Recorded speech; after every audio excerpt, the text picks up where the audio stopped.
त्यांच्या नजरेमधून सांगितलेलं आहे, त्यांच्या दृष्टिकोनातून सांगितलेलं आहे. आतापर्यंत मी कोणत्याही धम्मचार्याकडून मी ऐकलेलं नाही.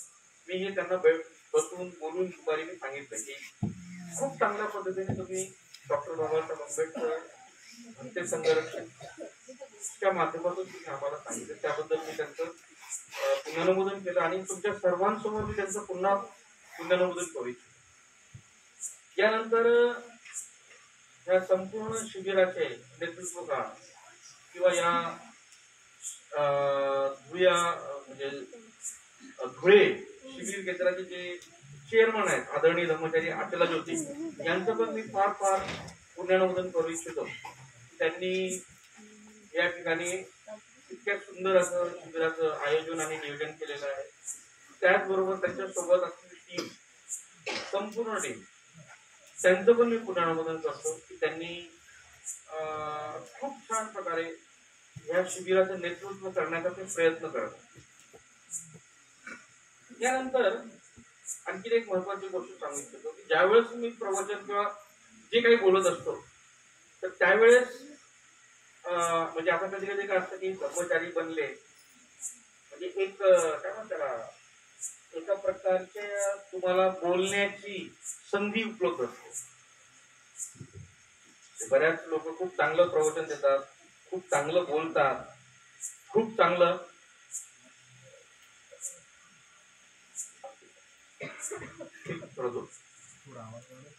बोलतात, त्यांची वक्तृत्व कला खूप छान असते, पण त्यांना बोलण्याची संधी मिळत नाही. पण तुम्ही धम्मचारी झाला की तुमचे प्रवचन लोक ऐकण्यासाठी तयार असतात, हे मान्य आहे सर्वांना. आणि मग असे लोक काय होतात, कधी कधी मायकल बनतात. मायकल सतत माईक त्यांच्या हातामध्ये हवा असं वाटतं. पण माझी पद्धत थोडी वेगळी आहे. मी बघतो प्रवचन देताना की काही लोक समोर बसलेले आहेत आणि हळूच जर कोणी जांभळी दिली, मी समजतो की आता मी वाइंड अप करायला पाहिजे. पण आजचा प्रॉब्लेम असा आहे की तुम्ही मला अगदी स्पष्टपणे बघता पण मी तुम्हाला पाहू शकत नाही. त्यामुळे जर तुम्ही रात्रभर बसला, जरी मी रात्रभर बोलत बसलो तर त्याची माझी चुकी. मग चुकी कोणाची? आणि जगाची. कारण तुमचे चेहरे मला दिसत नाहीत. जर कुणी जांभळी घेतली झोपले पण कदाचित मला दिसणार नाही. आणि मी मायकल असल्यामुळे माझी काय थांबण्याची काही इच्छा होणार नाही. तरी पण मी प्रयत्न करेन माझ्या पद्धतीने लवकरात लवकर प्रवचन करताना. आणि या आपल्या शिबिरामध्ये ना एक गोष्ट खूप छान होत आहे. बौद्ध धर्माचे असे दोन पर आहेत, दोन पंख आहेत ना. एक आहे प्रज्ञा आणि दुसरी आहे करुणा. जर बौद्ध धर्मामध्ये हे असं म्हणतात की बौद्ध धर्मामध्ये जर प्रज्ञा असते तर बौद्ध धर्म हा विकसित झाला नसता, जर त्याला सेकंड म्हणजे दुसरं पंख नसतं, किंवा करुणाच असते आणि प्रज्ञा नसती. म्हणजे प्रज्ञा म्हणजे इथे कोणी प्रज्ञा केला म्हणून नाही, किंवा करुणा पण नाही. म्हणजे मी बौद्ध धर्माची प्रज्ञा आणि करुणा म्हणतो. तर करुणा खूप असेल आणि प्रज्ञा नसेल तर एका पराने कोणताही पक्षी उडू शकत नाही. बरोबर आहे का? जर तुम्ही कुठं पाहिलं असेल तर मला सांगा. तर अशाच प्रकारे मी बघतो की हे जे संध्याकाळी जे आपले प्रवचन आहेत ना आणि सकाळी जे प्रवचन आहेत, मैत्री बोधी संपूर्ण त्यांचे जे प्रवचन आहेत ते इंटेलेक्च्युअल आहेत. फार त्यांचा अभ्यास आणि त्यांचं चिंतन मंथन भंते काय म्हणतात. तर एका प्रकारे हे एक पर चाललंय, पण कशाचं? प्रज्ञेचं. What is meaning of the intellectual म्हणजे प्रज्ञा. आणि संध्याकाळची जी आपली प्रवचन आहे ते भंतेंची जी कविता आहे त्या कवितेवर आपण भावनिकरित्या आमच्या चिंतनातून आम्हाला जी काही येईल इमोशनली, त्याच्यामध्ये जास्त अभ्यास नसणार, इंटेलेक्च्युअलिटी नसणार. त्याच्यामध्ये काय असणार? फक्त भावना म्हणजे करुणेचा भाव. आणि ही दोन जी सांगड आहे खूप चांगल्या प्रकारे आपल्या शिबिरामध्ये बसलेली आहे. तर त्यामुळे माझ्याकडून ही अपेक्षा करू नका की खूप अभ्यास पूर्व असं प्रवचन देईल जसे मैत्रीभूमी देणार आहे. कारण तो पाठ त्यांचा म्हणजे जो काय म्हणतो त्याला कठीण पाठ ज्याला आपण म्हणतो प्रत्येक, बरोबर आहे. प्रत्येक मैत्रीभूमी तो मैंने वो आपको सौंप दिया. आता इमोशनल भावनिक बोलायचं म्हणलं की आता मी सुरू, त्यामुळे मी माझं डिस्क्लेमर दिलं, काही चुकून मिस्टेक झाली तर तुम्ही मला माफ करा. मी एका कथेपासून सुरुवात, मैत्रीबुद्धीने पण कथेपासून सुरुवात केली. कोणती कथा? लैला आणि मजनू. लक्षात ठेवा बरं, त्यांनी बुद्धा बोधिसत्वाच्या दृष्टिकोनातून लैला मजनू ठेवलेले आहेत. पण आता कसं संपूर्ण जग कोणत्या लैला मजनूला ओळखतं? चुकून स्वतःला इथून मजनू किंवा लैला मानून घेऊ नका. आपली जी दृष्टी आहे त्या दृष्टीला सुधारण्याचा प्रयत्न आपण मजनूच्या दृष्टिकोनातून ह्या संपूर्ण शिबिराला पाहणार आहोत. मजनूच्या दृष्टिकोनातून दुसऱ्या कोणाला पाहू नका. सगळे आपण इथे बंधू आणि भगिनी आहोत. तर मी पण एक कथा, एक छोटी कथा आहे, तिथून मी सुरू करतो. काय होतं, दोन पैलवान बॉडी बिल्डर दंड बैठक मारणारे आणि ते एका रानातून चलत जातात आणि चलता चलता एकाला आठवण आली. कोणाची? सिंहाची. तर तो एक जो पहिला जो पैलवान आहे ना तो काय म्हणतो सिंहाला, काय मला ना असं वाटतं ना सिंह आहे ना मांस खात असेल. सिंह काय खात असेल? मांस. म्हणून तो एवढा शक्तिशाली आहे आणि ह्या संपूर्ण जंगलाचा तो कोण आहे? राजा आहे. आता पैलवान म्हणजे कोण? त्यांची बुद्धी कुठे असते तुम्ही सांगेल का? हा कुठे असं म्हणतात तर मला माहिती नाही. कुणी पैलवान असेल तर सांगेल आपल्याला. पण दुसरा काय म्हणतो माहिती का? तो चुकीचा म्हणतो. पैलवान असं म्हणतात की जो सिंह आहे ना त्याची जी बुद्धी आहे ना, सॉरी तो जो आहे ना तो काय खातो माहितीये का? तो ना हिरवा भाजीपाला खातो, म्हणून तो हेल्दी आहे. आता जगामध्ये हे दोन व्ह्यू आहेत. कोणी म्हणते मांस खाल्ल्यानंतर माणूस चांगला होतो, कोणी म्हणतो मांस न खाल्ल्याने किंवा हिरवा भाजी खाल्ल्याने तो हेल्दी असतो. आता असे हे दोघं होते आणि त्या दोघांमध्ये भांडण झुकतं आणि तो मग भांडायला लागतो. तो म्हणतो नाही नाही सिंह मांस खातो, एक म्हणतो नाही नाही तो पालेभाज्या खातो, हे खातो ते खातो. मग ते थकतात दोघं, कारण दोघी पैलवान असल्यामुळे कोणीच कोणाला पछाडत नाही, दोघी प्रकार मारत नाही. मग ते एक काम करूया आपण, एक बाबा आहेत, आपण त्या बाबाला जाऊन विचारूया की सिंह काय खातो. मग ते जातात त्या बाबाला नमस्कार चमत्कार करतात, ते सांगतात समस्या. मोदी सुद्धा आणि बुद्धवलं आहे का नाही. आता आमच्या दोघांमध्ये जरा मीच पैलवान दिसतो असं वाटतं मला. मग मीच बोलतो त्या बाबाला, हा आहे ना हा म्हणतोय की सिंह जो आहे ना तो चारा खातो.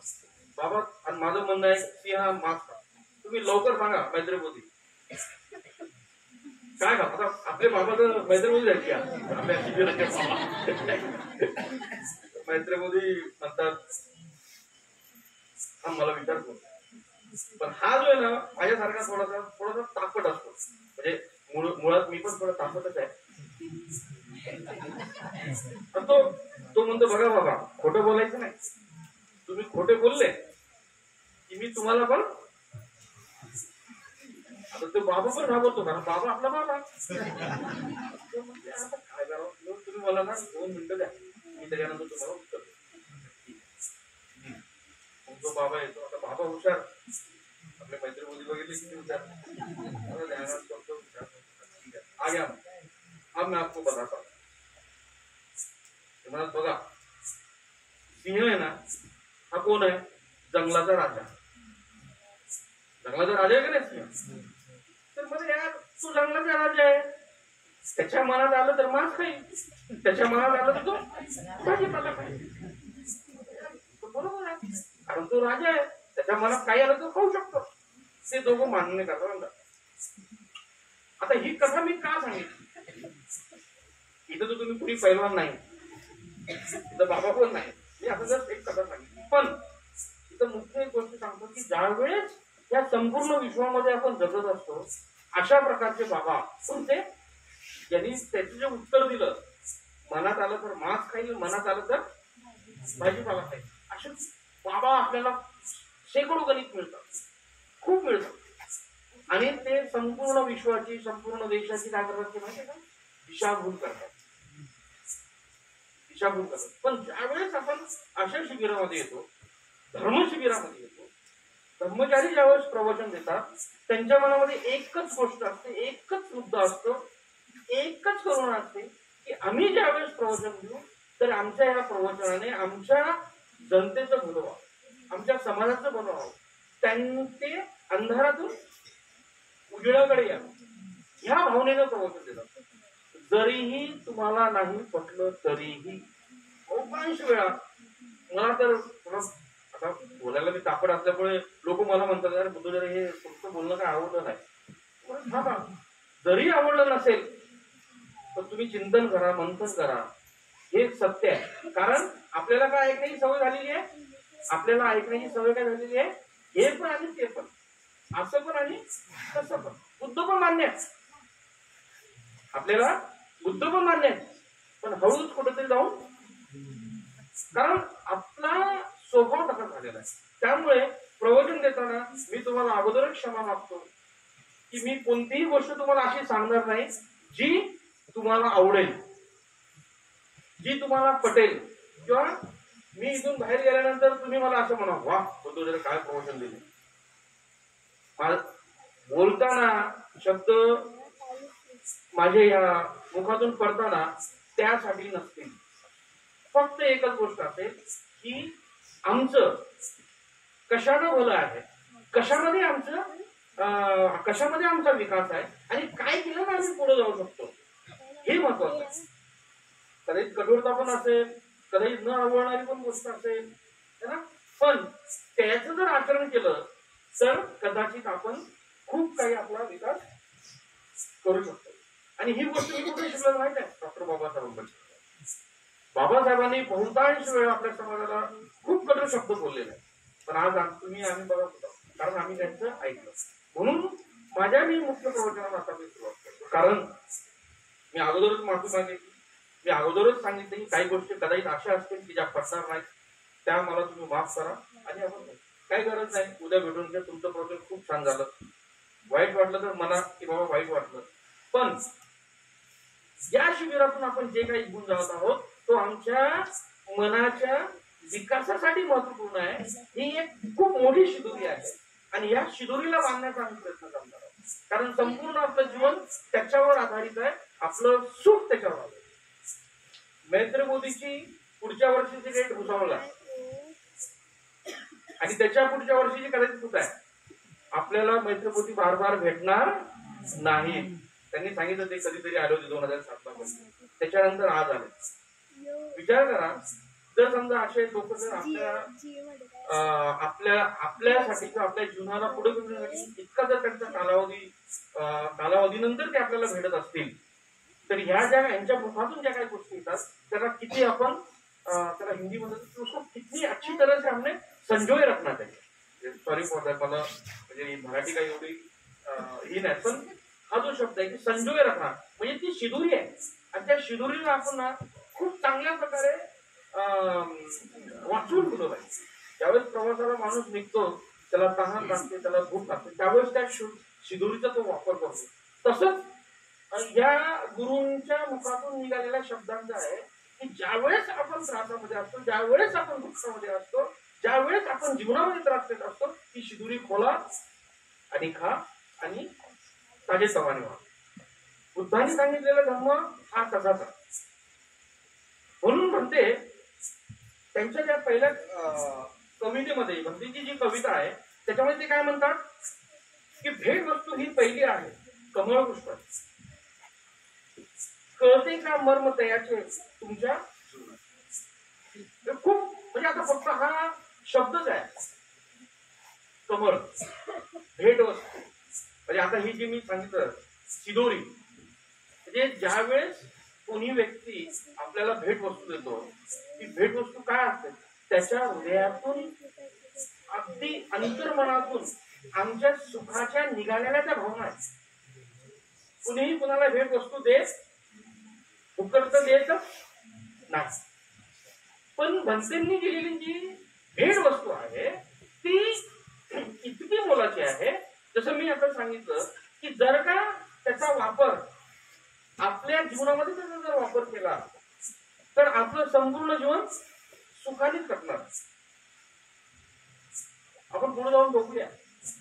कारण कसं असतं, बऱ्याच वेळा हे जे आपलं जीवन चाललंय त्याच्या सुख दुःखाच्या ज्या सडा असतात ना, त्याचे जे ब्लॅक अँड व्हाईट जे स्पॉट असतात ना, ते आपल्या लक्षात येत नाही. आणि ज्यावेळेस आपल्याला दुःखामध्ये आपण गरकन जातो त्यावेळेस आपल्याला माझ्यासमोर असं का होतं, तुमच्या मुखातून तुमच्या जीवनामध्ये असे शब्द निघाले, ते माझ्यासोबत असं का होतं, माझ्यासोबतच असं का होतं, वाटतं ना माझ्यासोबत असं का झालं.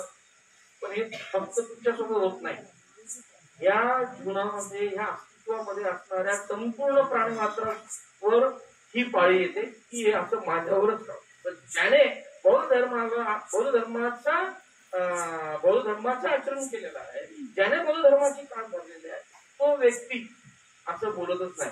कारण त्याला माहित असतं दिस इज लाईफ, जो जीवन आहे आणि असंच आहे, ते कधीही खाली जाणार कधीही वर आहे. आणि त्या ठिकाणी बौद्ध धर्माची गरज असते. आणि म्हणून अंत्यसंरक्षित हे जे कमळ पुष्प आहे ना, हे आपल्याला दिलेलं आहे, हे भेट वस्तू दिलेली आहे, बांधून घ्या. मला असं वाटतं जे माझ्या आया बहिणी असतील, साडी असेल गाठ मारा, लहान मुलं असतील एज्युकेशन घेत असतील दिमागामध्ये बसतात, किंवा पुरुष मंडळी असेल त्याला आपल्या सोबत आपल्या खिशामध्ये आपल्या पॉकेट मध्ये काय म्हणतात, कमळ पुष्प हे जे आहे ना, हे जगातील सर्वश्रेष्ठतम असं फूल आहे ना.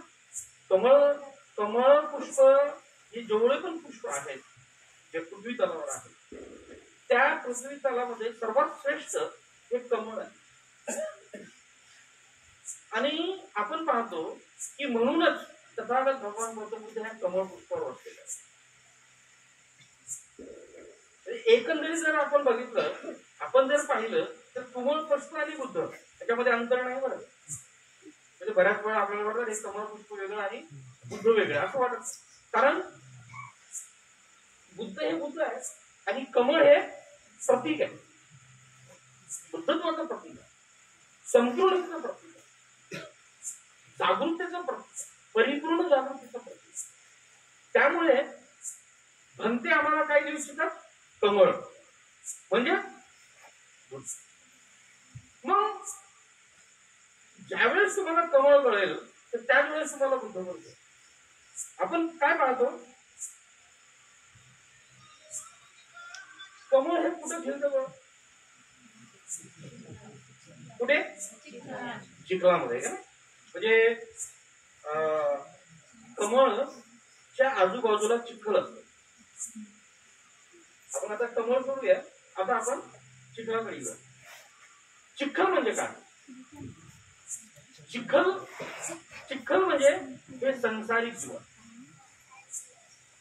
म्हणजे जीवन आहे ना संसारिक, संसार ज्याला आपण म्हणतो हे चिखल आहे. माफ करा, कारण कोणाकोणाला प्रॉब्लेम होऊन जाईल, बुद्ध आमच्या संसारिक जीवनाला चिखल म्हणतात. मला तसं नाही म्हणायचं, एक्झॅक्ट तसं नाही म्हणायचं, पण आता मी माझी बाजू म्हणजे साफ करून घेतली ना, त्यामुळे तुम्ही मला काय बोलू शकत नाही. चिखल आपण ज्या वेळेस या संसाराकडे पाहतो त्यावेळेस आपण काय पाहतो, घराच्या या परिवाराच्या या आपल्या संसाराच्या मधून आपण ज्यावेळेस बाहेर येतो तर त्यावेळेस आपल्याला काय दिसतं, चांगल्या आणि वाईट गोष्टी दिसतात. म्हणजे ह्या संसारामध्ये प्रत्येक गोष्ट, प्रत्येक वस्तू ही आपल्याला काय करत असते, या संसारामध्ये ठेवण्याचा प्रयत्न करत असते. है ना. बऱ्याचदा आपल्याला ज्या गोष्टी चांगल्या वाटतात तो चिखल असतो. बऱ्याचदा म्हणजे माफ करा, म्हणजे ज्या गोष्टी आपल्या आजूबाजूला फिरत असतात ज्या आपल्याला आवडतात ते चिखल आहे. आता उदाहरण, एक दोन उदाहरण. आता आपल्या घरामध्ये एक बॉक्स आहे. कोणता? पहिले असा माझ्यासारखा होता, आता तो थोडा असा काय. कोणता तो बॉक्स? टीव्ही. ज्यावेळेस आपण टीव्ही पाहतो तर त्यावेळेस कोणत्या दुनियेमध्ये असतो? आपण चिखलामध्ये असतो का नाही? कारण त्या बॉक्स मधून त्या टीव्ही मधून अशी कोणतीही गोष्ट आम्हाला भेटत नाही की जी गोष्ट आमच्या सुंदर जीवनात म्हणजे जीवन बनवण्यासाठी मदत करेल, चांगलं जीवन बनवण्यासाठी मदत करेल. आता बरेचदा 8 वाजले की कोणाला 8 वाजले कोणतं सिरियल चालू असतं. आज 19 तारीख आहे. मी माझं सांगतो, आज इंडिया ऑस्ट्रेलियाची मॅच होती. म्हणजे मी पण काय आता तुम्हाला मी सांगतो, म्हणजे मी काय आता खूप मोठा फुटू झाला असं नाही. आपण सगळं भाऊ बहिणीचं काय टेन्शन घ्यायचं. तर ती गोष्ट आहे ना, कधीही आपल्याला त्या चिखलातून चांगल्या जीवनाकडे येऊ. पण आता हे आपण सर्वजण शिबिरामध्ये आलेलो आहोत. कुठे आलो आहोत आपण? शिबिरामध्ये आलो. म्हणजे काय करण्यासाठी आलो? कमळ बनण्यासाठी. म्हणजे त्या इडियट बॉक्स म्हणते बरं, त्याला इडियट बॉक्स म्हणतात, त्याला सोडून आपण इथे आलो. टीव्ही कोणी घरी घेऊन आलेलं नाही, पण एक छोटी टीव्ही घेऊन आलेलो आहे. ती सतत आपल्याला जवळ पाहिजे. कोणती आहे? वाय. म्हणजे म्हणते बुद्ध त्याला सॉरी बघायला. तर ही जी गोष्ट आहे ना, ही गोष्ट आपल्याला नेहमी त्या चिखलामध्ये राहण्यासाठी मदत करते. पण कमळ जर समजा त्या चिखलातून वर यायचं असेल, त्या चिखलाच्या वर जायचं असेल तर आपल्याला त्या चिखलाला सोडावं लागेल. आणि कमळ काय करतो? हळूहळू त्या चिखलाला सोडतो. म्हणजे याचा अर्थ आपण चिखल आहोत का? आपण कोण आहोत मग? आपण कमळ आहोत. बघा किती श्रेष्ठ लोक आहोत आपण. एकमेकाच्या पाया पडल्या पाहिजे सगळं. दररोज कमळ आहे का नाही? म्हणजे आपण कमळ आहोत. आणि हसण्याची गोष्ट नाही, मजाकाचा विषय नाही, ही सत्य आहे.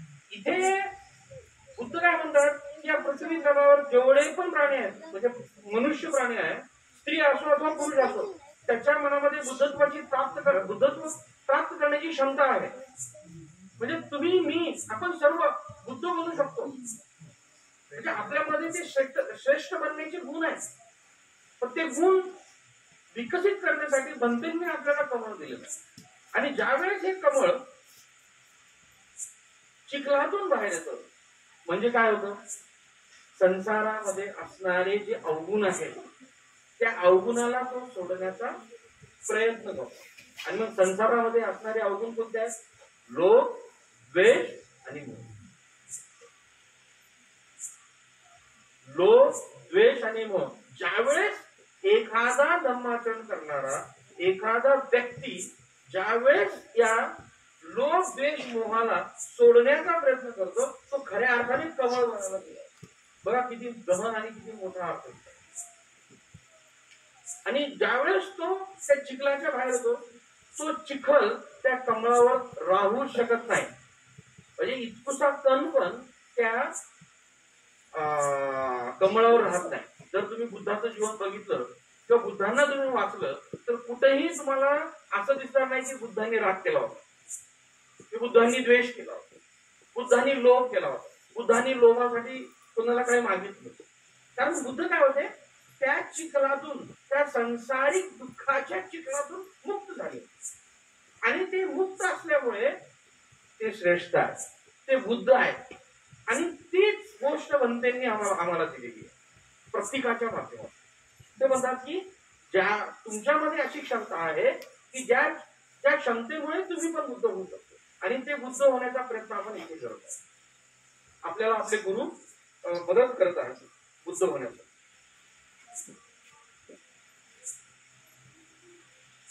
मग यानंतर कमळाचं मी आणखीन एक उदाहरण देतो. कमळ, जर तुम्ही कमळ पुष्पदल जर पाहिलं असेल तर तुमच्या एक गोष्ट लक्षात येईल, बुद्धांनी पण कमळाचं महत्व सांगितलं. ज्यावेळेस तुम्ही बिहारमध्ये येतात, कारण की बिहारचा राहणार असल्यामुळे आम्ही ज्यावेळेस गावोगावी खेड्यागावामध्ये प्रवचन द्यायला जातो तर त्या गावांमध्ये एक नहर असते, त्याला नहर म्हणतात, छोटीशी, आणि ते त्याच्यामध्ये ना कमळ, म्हणजे तुम्ही जर समजा पहिल्यांदा त्या पुष्पांना बघितलं, कमळ पुष्पांना, तुम्ही भावून जाणार है ना. तुम्ही ज्यावेळेस बुद्धगयाला येतात, बुद्धगयाला आल्यानंतर नोव्हेंबर, डिसेंबर, जानेवारी मध्ये बुद्धगयाला आल्यानंतर बरेचसे लोक तुम्हाला 10 रुपये 20 रुपयाला कमळ पुष्प विकतात. कारण काय की ते कमळ पुष्प बुद्धगयामध्ये किंवा बिहारमध्ये स्वस्त नसते, म्हणजे ते तोडून 10 रुपये 20 रुपयाला विकतात. पण बुद्धांनी ह्या कमळ पुष्पांचं महत्व सांगताना त्यांनी काय सांगितलं की, म्हणजे त्यांनी मानव जातीला उद्देशून ते ज्यावेळेस ते काय म्हणतात की ज्यावेळेस त्यांना बुद्धत्वाची प्राप्ती झाली आणि असं म्हणतात की त्यांच्या मनामध्ये विषाद निर्माण झाला आणि त्यांना असं वाटतं की माझा हा इतका श्रेष्ठ धर्म मी कसा सांगणार, आणि असं म्हणतात की ब्रह्मदेव, तुम्ही ब्रह्म नावाचं, असं नाही, ब्रह्म म्हणजे त्यांच्या मनामध्ये असणारे चांगले गुण. तर हा ब्रह्मदेव म्हणून तुम्ही देवाकडे जाऊ नका. ब्रह्म म्हणजे काय, सर्वश्रेष्ठ उच्चतम अशी त्यांची मनोअवस्था, त्याला ब्रह्ममध्ये त्यांनी हे केलं. तर त्यांची जे सकारात्मक मनोअवस्था आहे ती त्यांना सांगते की हा जो समाज आहे किंवा हा जे या जे पृथ्वीवर जे मनुष्य प्राणी आहे तो कमळासारखा. कसा कमळ असं असतं ना, आणि समजा हे प्राणी आहे तर कमळ खाली असतं बुडाला, कोणते कोणते कमळ पाण्याच्या मध्ये असतात, कोणते कोणते कमळ एकदम अगदी मुखाला येतात पाण्याच्या, आणि काही काही कमळ फुललेले असतात. तर बुद्धांना ज्यावेळेस त्यांनी संपूर्ण मनुष्य प्राण्यांकडे आपल्या चक्षुने त्यांनी बघितलं, त्यावेळेस त्यांच्या लक्षात आलं की जगामध्ये पण असे काही लोक आहेत की जे बुडाला आहेत, जे आता थोडे त्यांचा विकास झालेला आहे, उमलू इच्छितात, काही काही एकदम उमलण्याच्या मार्गाला आहेत आणि काही काही एकदम उमललेले आहेत. तर ह्या कमळाच्याच माध्यमातून त्यांनी संपूर्ण ह्या मनुष्य जगाला पाहण्याचा त्यांनी प्रयत्न केला, आणि त्यांनी त्याच्यानंतर त्यांनी बौद्ध धर्माचा प्रचार आणि प्रसार सुरू केलेला, आणि त्यामुळे कमळ हे महत्वाचं आहे. मग पुढचा प्रश्न हा येतो की मग आम्हाला कमळ बनायचं आहे, बंदिंग आम्हाला भेट वस्तूची जी आहे, पण आम्हाला कमळ बनायचं, पण आपण कसे कमळ बनणार? चिखलामध्ये जायची गरज नाही, नाहीतर कोणी म्हणजे बुद्धवजांनी कमळ बनायला सांगितलं, चिखल कुठे मी जाऊन बसते, तिथे जाऊन बसतो, असं झालं नाही पाहिजे. कमळ बनण्यासाठी विशिष्ट प्रक्रिया असतात, विशिष्ट रोडमॅप असतो, जो रोडमॅप आपला चाललेला आहे.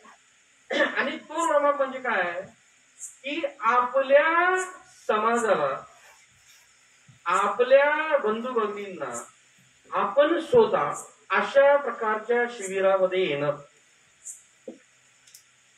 अशा प्रकारच्या शिबिरांना भेट देणं, वारंवार येणं, ही प्रक्रिया आहे कमळ बनण्याची. ही एक गोष्ट आहे.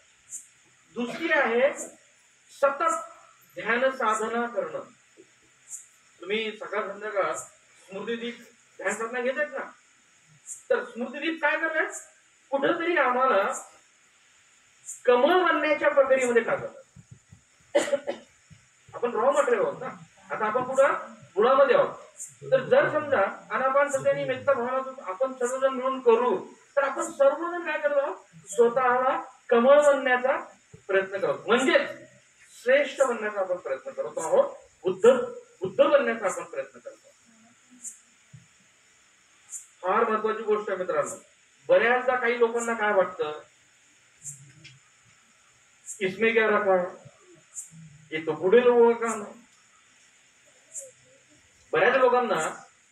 बऱ्याच लोकांच्या मनामध्ये किंवा त्यांच्या मस्तिष्कामध्ये हे व्हायरस असतं. ते व्हायरस कोणतं ना, हे तर बूढ़े लोगों का काम है. आता बघा, मी तुमच्या समोर प्रवचन देतो, बरोबर आहे.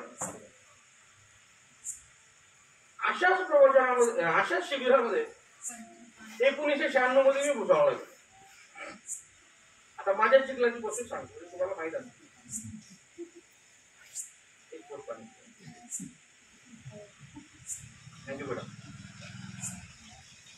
96 मध्ये आता माझ्या आईने मला शिबिरामध्ये पाठवलं.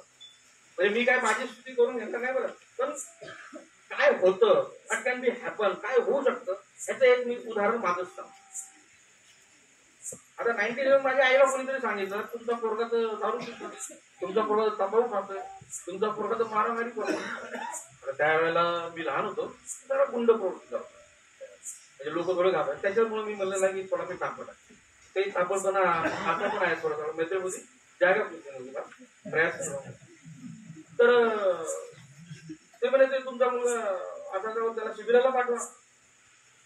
ते ज्यांनी मला शिबिराला पाठवलं ते माझे बाजूलाच राहायचे, दीपक आडांगे त्यांचं नाव होतं. पण आता मग मी शिबिराला जाणार म्हणजे मग आता शिबिराला 5-6 दिवस जाणार, 7 दिवस जाणार. तंबाखू कोण देईल, गुटखा कोण देईल, सिगरेट कोण पाजल, त्यावर तो क्वेश्चन कळवा मी. मग आता काय व्हावं, त्याला काही ना काहीतरी तुझा आईला म्हणलं, मला तो आईला माझ्या आईला माझी आई येते, माझ्या आईला आठवतं का नाही काय माहित नाही. मी म्हणलं मला तू 50-100 रुपये दे, तरच जाईल मी, म्हणजे मी माझा बंदोबस्त तुझा ऐकतो, पण मला माझा बंदोबस्त पाहिजे. ठीक आहे, गेलो. त्या शिबिरामध्ये गेल्यानंतर माझी रोज मी चालू आहे. आता मला फार कौतुक वाटतं, माझ्या वयाचे मुलं आहेत, मी त्यावेळेस 15-16 वर्ष जातो. ते बिचारे ध्यानाला येतात, बसतात, ध्यान करतात, प्रवचन ऐकतात ना प्रवचन, हे सगळे तरुण मंडळी. त्यावेळी मी तसा नव्हतो, मी फक्त उपस्थित असायचो खायला, चहा प्यायला आणि चर्चा करायला. म्हणजे मला बोलणं फार आवडत होतं, म्हणून मी म्हणलं की मायकल आम्ही बनतो कालांतरात. तर मग मी ह्या 2-3 गोष्टी करायचं. म्हणजे पैदल मैंने शिविर में सिर्फ ये 2-3 काम किया. ध्यान को एक बार बैठा, यार इतना बोरिंग काम है और कैसे ये लोग कर सकते, समझ लो. पण श्रीरत्न बौद्ध महासंघाचे जे ब्रह्मचारी होते ते इतके प्रेमाने माझ्यासोबत वागायचे, आणि मला यार मी एवढ्या प्रेमाने यांच्यासोबत वागून सुद्धा, सॉरी मी एवढं वाईट वागून सुद्धा हे लोक मला इतकं प्रेम का देतात, त्याकडचं क्वेश्चन पण नाही. कारण जगामध्ये कुणीच नाही ना प्रेम देणार, ते प्रेम नाही बरं, असं तसं प्रेम करणारे भरपूर लोक आहेत, काळजी करू नका. पण एखादा व्यक्ती वाईट आहे, एखादा व्यक्ती चुकीचे काहीतरी करतोय आणि त्याला तुम्ही त्याच्या डोक्यावर हात फिरवतात असं, तर मला ते आश्चर्य वाटलं. चंद्रशील मला भेटले आणि चंद्रशील मला, आता चंद्रशील माझ्यासोबत बोलतात आणि मी हळूच त्याच्या समोर आता, आणि ते माझ्यासोबत बोलतात, ते असं म्हणत नाही कारण तुम्ही हे काय करतो, मला काही आवडलं नाही. पण ज्या लोकांनी मला ते प्रेम दिलं ते मला एवढं म्हणजे हृदयाला, म्हणजे ते काय म्हणतात हृदयाला, मेरे दिल को एक प्रकार से भावी बात. सॉरी म्हणजे आता मी बिहारी माणूस आहे त्यामुळे काय काय गोष्टी येत नाही मराठीमध्ये, येत नाही बोलता. तर ती गोष्ट मला एवढी आवडली आणि मी मग सांगणार आता ह्या 3-4 गोष्टी करण्यासाठी शिबिराला जायचं, बाकी काय त्याच्यासाठी जायचं नाही. मग दुसऱ्या शिबिराला गेलो. दुसऱ्या शिबिरामध्ये पण ते आमचे सुनील सर आहेत, तर त्या शिबिराचे ते ऑर्गनायझर, तर त्यांनी आता हे आपण कसं तुम्ही लोक कसं शिबिर ऑर्गनाईज करतात तसे ते आमचे मोठे बंधू सुनील सर, ते माझे गुरु आहेत बरं. त्यांनी मला इंग्लिश शिकवलेली, जे लहान होतो ते मला बसून इंग्लिश शिकवायचे. वाईट होतो मी, त्यांना माहित होतं तरी पण ते मला इंग्लिश शिकवायचे. आणि तरी पण तेच. मग एका दिवशी शिबिराला गेलो, 2 शिबिर झाले, 3ऱ्या शिबिराला गेलो आणि मग आनंदश्रींनी प्रश्न विचारला, त्या खरंच तुम्ही डॉक्टर बाबासाहेब आंबेडकरांचे अनुयायी आहात का? मला प्रश्न पडला की मी आहे का, उत्तर काय येईल नाही. कारण त्या शिबिरामध्ये आता गुटख्याचं पाकिट कुणीतरी धर्मचाऱ्याने घेतलं आणि फेकून दिलं. आणि मी गेलो त्या धर्मचाऱ्याला म्हणलं माझं गुटख्याचं पाकिट मला अर्ध्या तासामध्ये पाहिजे. तो बिचारा टॉस घेऊन बसतो. ते म्हणे अरे का, मग त्यांनी आणून दिलं. त्यांना मला हा लेख बेकार फोटो दिसतो. ते म्हणे अरे ह्याला कोणी आणलं रे शिबिरमध्ये बाबांना, आहे का ना. पण प्रक्रिया सुरू झाली मित्रांनो. मला माहित आहे की जेवढं मी वाईट होतो, मी आता आणखी म्हणजे हा तुम्हाला फक्त माझ्या जीवनाचा 15% ते 20% भाग सांगितला, 80% सांगितलेला नाही. तुम्ही ऐकू पण नका, एवढंच काफी. पण जे प्रेम मिळालं, जी प्रक्रिया सुरू झाली कमळ बनण्याची, ती फार महत्वाची. त्या शिबिरामध्ये आनंद असती मी त्यांचं प्रवचन होतं. कोणतं सॉरी त्यांच्या शिबिराचा विषय होता डॉक्टर बाबासाहेब आंबेडकरांना जाणता का मानता. मला प्रश्न पडला, मी तर जाणत पण नाही, मानत पण नाही, कुठंच नाही. मी शपथ घेतली की आता मी वापस भुसावळला जाणार नाही, चिखलामध्ये मी वापस जाणार नाही. मी तिथून सरळ भाज्या शिबिर केंद्रामध्ये मी 2-3 वर्ष तिथं राहिलो. आणि मग त्याच्यानंतर प्रक्रिया सुरू झाली आणि आज मी तुमच्याजवळ येतो. तर मला ह्या कथेमधून किंवा माझ्या उदाहरणातून हे सांगायचं आहे की कमळ बनण्याची प्रक्रिया आहे ना, ती ह्या शिबिरामधून सुरू होते मित्रांनो. माता आणि तरुण, आपले जे मुलं आहेत, आपले जे लहान मुलं आहेत, आपले जे तरुण मुलं आहेत ना, त्यांना जर उद्याचं सूर्य बनवायचं असेल, तळपणारा डॉक्टर बाबासाहेब आंबेडकरांचा अनुयायी बनवायचा असेल, तर अशा शिबिरांना आपण आलं पाहिजे. त्यांना पण आणलं पाहिजे, आपण स्वतःही आलो पाहिजे. तरच ती प्रक्रिया पुढे जाऊ शकते, अन्यथा जाणार नाही. आणि ही गोष्ट इतकी महत्वाची आहे की आता किती महत्वाची आहे तुम्हीच बघा. कारण मी सांगितलं, कारण तुमच्या समोर हा बसणारा व्यक्ती माझ्या स्वतःच्या उदाहरणातून तुम्हाला सांगितलं की एवढंच नाही. मला ज्यावेळेस 2007 मध्ये माझे गुरु मिळाले कुमारजी, बोले यार बिहार का नाही, मला नाही जाऊ. माझी लहान मुलगी 6 महिन्याची होती, माझी मोठी मुलगी 2-2.5 वर्षाची होती. त्यांना उचललं सरळ बिहारमध्ये. वाय? कारण त्या कमळ बनण्याच्या प्रक्रियेमध्ये काय होतं की तुम्ही कोणत्याच गोष्टीचा विचार करत नाही, तुम्ही फक्त वर जाण्याचा प्रयत्न करा. जसा कमळ शिखरात वर येतो ना, तसं जसे बुद्ध वर आले तर तसं. त्यामुळे मी बिहारमध्ये गेलो. मला 16-17 वर्ष त्या बिहारमध्ये होतात, 15-16 वर्ष होत आहेत. तिथे जगलो, तिथे लोकांमध्ये जाऊन धर्मप्रचार केला. आज बिहारमध्ये 2 ब्रह्मचारी आहेत. कोणी त्याचं कौतुक करू ना करू, पण मला कौतुक आहे. का कौतुक आहे? कारण मी ज्यावेळेस आम्ही कमिटीमध्ये राहतो, सुनील सर पण होते. एका डॉक्टर बाबासाहेब आंबेडकरांचा दिवस होता, म्हणजे 6 डिसेंबर होता. मी बसलेलो होतो रोडावर आणि मला एकच प्रश्न होता की खरंच मी डॉक्टर बाबासाहेब आंबेडकरांचा अनुयायी आहे का, खरंच मी बाबासाहेबांना मानतो का. तर माझा प्रश्न होता नाही यार, मी तर मेराही देख रहा हूं, मी तर माझंच पाहत आहे आणि माझंच लग्न आहे. आपलं पण सांगतो माझं ठीक आहे. माझी पिढी, माझं घर, माझी मुलं, माझे लेकर, माझं घर आहे ना, माझा मोबाईल. 2 मिनिटं मोबाईल हरवला तर कशी हृदयाचे ठोके वाढतात, हे सगळं माझं याच्यामुळं. आणि 2 मिनिटं आलं तर ठोके वाढल्यानंतर गेला तर तोच वाटतो, आहे का ना, असं होतं ना. It is fact. कारण हे माझं केलेलं आहे. माणूस माझाच मुलं, तो कोणाचा दुसऱ्याचा राहतो. पण ज्या वेळेस मला असं वाटतं की मी खरंच बाबासाहेबांचा अनुयायी आहे का, ज्या डॉक्टर बाबासाहेब आंबेडकरांनी माझ्यासाठी एवढं काही केलं, मी काय करतोय, मला सगळ्यांना I should be do something for that, I should go somewhere. आणि मला मग माझे गुरु कुमारजी म्हणतात की जायगा घ्या तर उचललं लेकरा पहिलेच पळालं. माझ्या बापाचे मला वाटतं कर्ज काढलं होतं माझ्या वडिलांनी आणि ते 10,000 रुपये माझ्या अकाउंटमध्ये तेच घेऊन तर पैसेच नव्हते. तर कमळ बनण्याच्या प्रक्रियेमध्ये आपण अशा प्रकारे आपण सगळं. आज मला आनंद आहे, आज बिहार सारख्या राज्यामध्ये 2 ब्रह्मचारी बनले, 2-4 लोक होते आणि मला तो आनंद आहे की आपण जैन म्हणतो ना, असा म्हणतो जैन. कारण मला विश्वास आहे जे काही मी करत आहे कदाचित ते फार थोडं असेल, पण मी बाबासाहेबांचा अनुयाय म्हणून करत आहे, भंते संघरक्षीचा अनुयाय म्हणून करत आहे. आणि तो विश्वास मर्दानं कदाचित चांगला मृत्यू. काही लोक माझ्याबद्दल बोलतात वाईट काही, बुद्धांना नाही सोडलं, बाबासाहेबांना नाही सोडलं, तुम्ही बोलून काय लागतं. तर अशा प्रकारे पुढे जाणं, स्वतःचा विकास करणं म्हणजे कमवणं. आणि तुम्हाला ही संधी आहे, पुढचे 2-4 दिवस आहे ना, ही संधी आहे. ही संधी सोडू नका मित्रांनो, बारबार येत नाही. किती मोठा त्याग केलाय. इडियट बॉक्स घरी सोडून आलोय, घरदार घरी सोडून आलोय, घरामध्ये असणारे सामान घरी सोडून आलोय, किचन घरी सोडून आलोय, दागिने घरी सोडून आलोय. कमी त्याग नाही बरं, हा मजाकचा विषय नाही बरं, खरंच आहे, हा त्यागच आहे. आणि हा त्याग करणं म्हणजे कमळ करणं. आणि ह्या प्रक्रियेमध्ये आपण सध्या आहोत. दुसरी गोष्ट आहे कल्याण मित्र, फ्रेंडशिप. आता कल्याण मित्र हा शब्द आपल्या मित्रांना कळणार नाही, पण कल्याण मित्र म्हणजे असा व्यक्ती की जो आपल्यापेक्षा आध्यात्मिक अनुभवाने थोडा पुढे आहे. अशा व्यक्तीच्या सोबत राहणे कमळ बनण्याची प्रक्रिया. आता बऱ्याचदा मित्र कसे असतात, समान व्यक्ती मैत्रीसु सक्षम. पुण्यावाल्याला कोणाची मित्रता पाहिजे, तंबाखूवाले.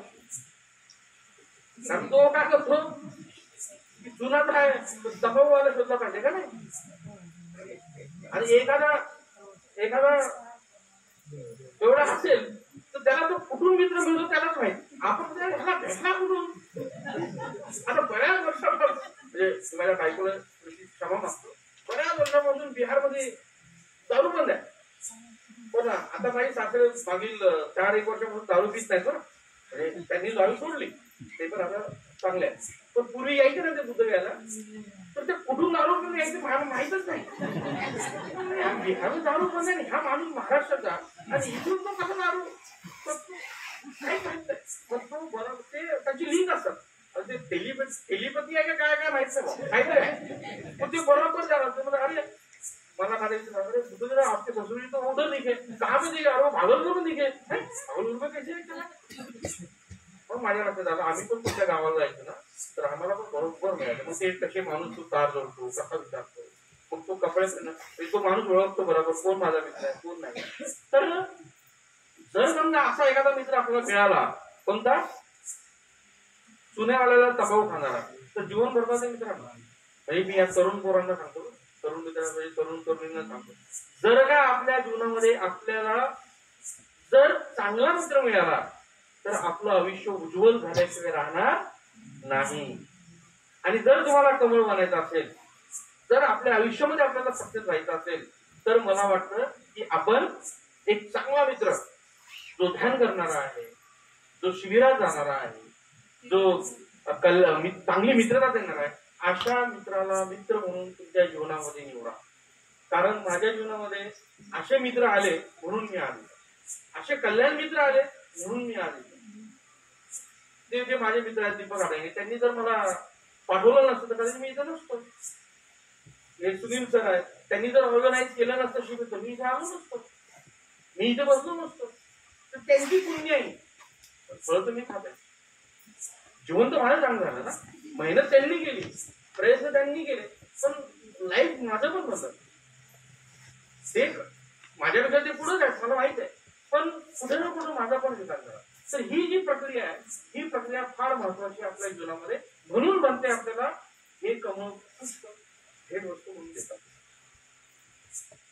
ही वेळ बघतो तर आपण थोडं मी आणखी पुढे जातो. पण कमळ पुष्प बनण्यासाठी आणखी एक महत्वाची गोष्ट, आपले जे वयोवृद्ध लोक आहेत, जे वयस्कर आहेत, त्यांची सेवा केली फार महत्वाचा मुद्दा. हा ऍस्पेक्ट आपल्या जीवनातून जात आहे. आणि मी स्मृतीचं खूप पुण्याबद्दल करतो, त्याच्याकडून मला फार प्रेरणा मिळते. मी आल्यानंतर एक आजी मिळाल्या आणि त्यांनी अगदी सहजपणे त्या आजीच्या पाया पडल्या. कधी कधी आमचे थोडस धर्मचार्यामध्ये झाले ना, स्वतःला जरा भारी गुरु लोक झालो. पण जो खरा धर्माचरणी असतो, जो खरा आचरणशील व्यक्ती असतो, तो वाकायला शिकतो, तो झुकतो आणि त्याच्या सहज त्या आजीच्या पाया पडतात. आणि मला इतकं बरं वाटलं, कारण हा ऍस्पेक्ट आहे ना, बाहेरील जीवनामध्ये जे लोक आहेत ते चाललंय. आपल्या आई वडिलांना ते कुठं दूध टाकतात, आश्रम चालू करतात, आश्रममध्ये ते खूप कमळ बनण्याच्या प्रक्रियेमध्ये आम्ही असलो तर आपल्यापेक्षा जे वयोवृद्ध लोक आहेत त्यांची आम्ही सेवा केली पाहिजे, त्यांचा आम्ही आदर केला पाहिजे. हा, हे मान्य आहे. कधी कधी इंटेलेक्च्युअल लेवलवर आमचे दोन शब्द आम्ही जरा अभ्यास जास्त केल्यामुळे किंवा जरा हे आम्ही व्हॉट्सअप युनिव्हर्सिटीचे स्टुडंट्स असल्यामुळे काहीतरी आम्हाला ज्ञान थोडं जास्त असतं. पण त्यांचा जो अनुभव आहे, त्यांनी जे आम्हाला मोठं केलंय ही सगळ्यात. दुसरी गोष्ट पण मला अशी वाटते की आपण गुरूंचा आदर केला पाहिजे. जितक्या जास्त प्रमाणामध्ये आपल्यामध्ये गुरूंचा आदर असेल तसा आपण बुद्धांचा आदर करतो. त्याप्रमाणे आपण आपल्या गुरूंनी आपल्याला जे काही सांगितलेलं आहे त्याचं आचरण करण्याचा आपण प्रयत्न केला पाहिजे. हाच गुरूंचा आदर. तिसरी गोष्ट आहे की घरामध्ये जर आपलं पूजास्थान असेल तर त्या पूजास्थानाची सजावट करण्यासाठी आपण दिवसातून कमीत कमी एक तरी वेळ तुम्ही ही गोष्ट केली पाहिजे. पूजास्थान बनवण्याचा आपण प्रयत्न केला पाहिजे. कारण पूजास्थान बनवणं म्हणजे अप्रत्यक्षरित्या ध्यानच आहे आणि ते ध्यान करण्याचा पण आपण प्रयत्न केला पाहिजे. आणि महत्वाची गोष्ट मी सांगतो की शेवटी कमळ बनण्यासाठी जो आपल्यामध्ये नकारात्मकता, जे आपल्यामध्ये लोभ आहे, त्या जे अज्ञान आहे ते अज्ञान संपवण्यासाठी आपण अथकपणे प्रयत्न तरच आपण कमळ बनू. आणि बंधनने कमळ बनण्यासाठी ही कमळ आपल्याला दिलेलं आहे. आता कमळ हे प्रतीक आहे. तर कमळ म्हणजे काय? बुद्धाने खडतर प्रयत्न आहे. बुद्धाने त्यांच्या प्रयत्नातून ते बुद्धत्व त्यांनी बुद्ध झालेत, जगातील सर्वश्रेष्ठ असे व्यक्ती झालेत.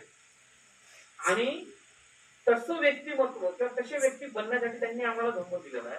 आणि ज्या वेळेस आम्ही त्याचं आचरण करू, बुद्धांनी जसं सांगितलं तर त्या प्रकारे आम्ही पण सर्वश्रेष्ठ बनण्याच्या प्रक्रियेमध्ये. श्रेष्ठतम हे जास्त अभ्यास केल्याने,